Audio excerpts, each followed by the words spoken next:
The only thing now that I'm limited to, because I'm not limited in gear because I have whatever I need, which isn't a lot, is imagination, creativity.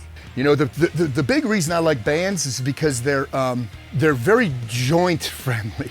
I want to take care of my joints. And I like that the resistance is not constant. Right. So people will say, well, what's the poundage of that band? Well, I don't know. Is this what you're measuring poundage in? Right. Or is this what you're measuring poundage in? Right. Because now they're two different poundages. Right. Or is this what you're measuring poundage in? Right. They offer me the ability to work in the complete muscle spectrum range, so equal portions, concentric, isometric, eccentric, or in a triphasic fashion, where you're going, like on a power move, you're going fast in your concentric, holding isometric, right. Slow in your eccentric. Make sure also that we're doing a lot of transverse plane of motion stuff, a lot of that. A lot of transverse plane, keep those hips healthy, a lot of hip rotation. So just for those who may not be familiar with the term, what is transverse and what is its opposite?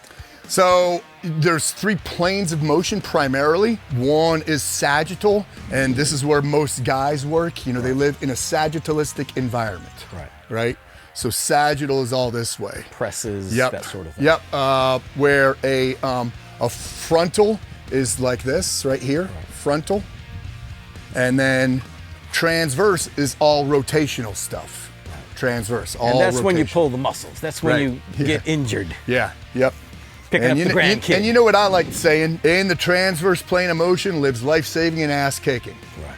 In the transverse plane. I think that's one of the biggest neglects guys need to get away from when they hit a certain age. Get away from the ego exercises like the bench press.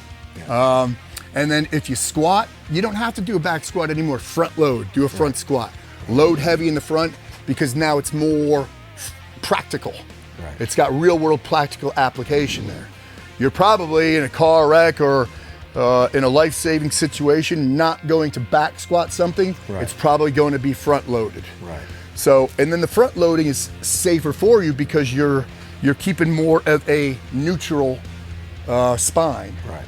Where if you're back squatting, there's a good chance you're gonna arch your back, stick your butt out, and then jack up either a C-spine or your lower back. Well, the purpose of a back squat is to build muscle. Right. That's its purpose. Yep. So are you a muscle builder or are you training for life? Right. Yeah. And me, you know, the answer for me is, and that's a question that people have to ask themselves. Right. What is your goal when it comes to fitness?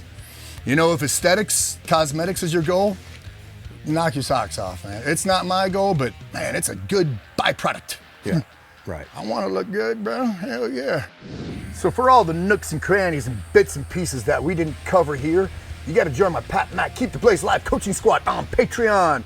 We do a live stream every week and a Zoom every 2 weeks for our Tier 1 members. Get you some of that. Rock and roll, baby.